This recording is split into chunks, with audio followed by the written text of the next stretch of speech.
Dondra Head Lighthouse is located at the southernmost point of Sri Lanka. So this is the southernmost point of Sri Lanka, and this lighthouse holds historical significance. It was built during the British colonial period, completed in the 1890s to guide the ships navigating the busy Indian Ocean. So this lighthouse was built using granite blocks imported from Scotland and local materials. It stands at 49 meters, 161 feet tall, and it is one of the tallest lighthouses in Sri Lanka and in South Asia. This lighthouse is still being used today, and it's still so you can't go inside of it.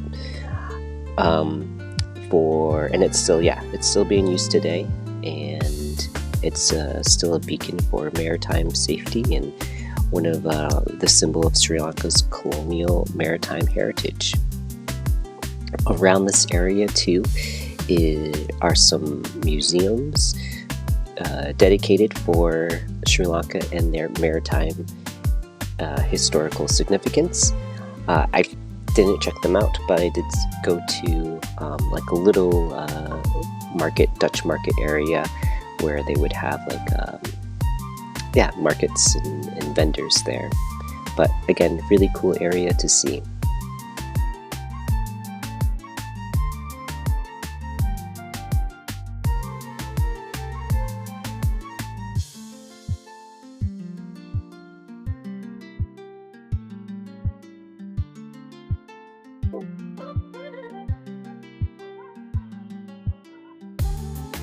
Not too far from my hotel, up in the area town of Weligama, is an amazing spot for surfing.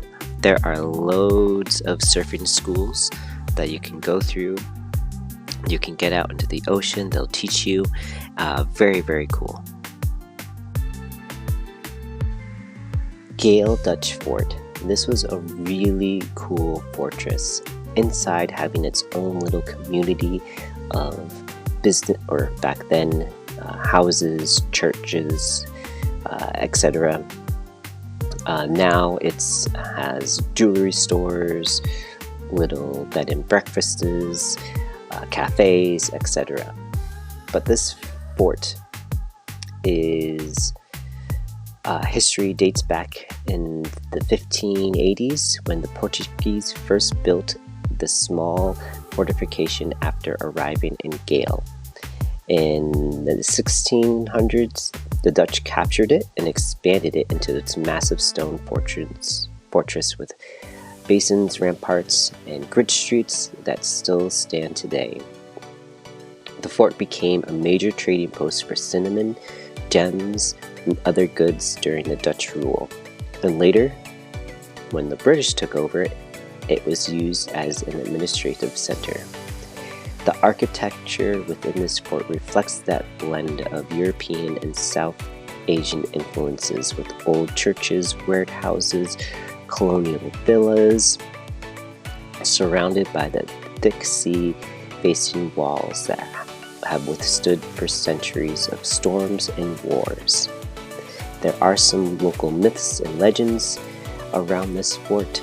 There's one that tells of a secret tunnel to connect the fort to an old temple on a hill across the bay, which is said to be part of where this land where the monkey god Hamun searched for the Queen Sita. Another story claims that the fort was protected by powerful spirits or sea deities who shielded it from invasions and tsunamis, and talking about ghostly figures seen near the old Dutch hospital and other parts of the fort at night. So yeah, this just is a really cool fort, blending all that historical grandeur with folklore, and it's a really cool cultural treasure and a place of living legend, I guess, in Sri Lanka.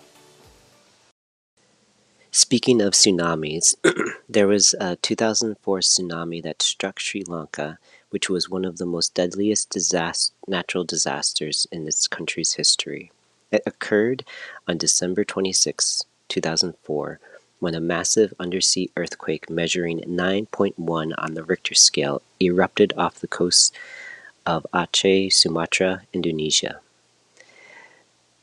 It triggered a series of powerful tsunami waves that swept across the Indian Ocean and reaching a number of different countries and Sri Lanka's eastern and southern coasts within about 2 hours. The waves at this coast were some over 30 feet high, devastating the coastal towns such as Galle, Matra, etc., destroying homes, railways, and roads. Sri Lanka alone, over 30,000 people lost their lives, thousands were injured, and more than 500,000 were displaced. One of the most haunting events was the tragedy of the Queen of the Sea train, which was overturned and submerged, killing nearly 1,700 passengers, making it the world's deadliest rail disaster. The tsunami not only caused this immense human and material loss, but also reshaped this country's coastal geography and economy. In the aftermath, Sri Lanka received international humanitarian aid and began rebuilding efforts, which led to improved disaster preparedness and early warning systems. This 2004 tsunami remains a deeply emotional chapter in Sri Lanka's history, and a reminder of nature's power and the resilience of its people.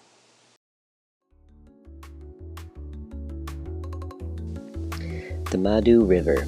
It's a beautiful wetland that flows into the Indian Ocean. The river and its surrounding ecosystems have long supported local fishing and cinnamon cultivation, dating back to the days of ancient Ceylonese kingdoms. This area is made up of over 60 small islands, some inhabited and others covered with lush mangroves, making it one of the country's most biodiverse wetland areas. It historically was a river that was important to transportation and trading for the local communities, particularly for cinnamon trade during the Dutch and British colonial periods.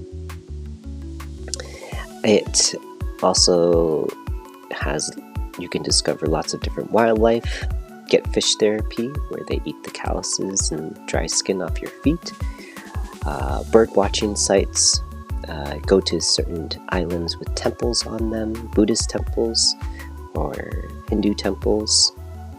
So a very, very unique set of islands and just a cool river safari that was very hot, but got to learn a lot about this wetland biodiversity.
Saw some elephants being transported, probably for all the festivals that happen in Sri Lanka, on our way to Colombo, Sri Lanka's biggest city. So stayed here for the night, and for the next day or so, I then got to explore the city of Colombo.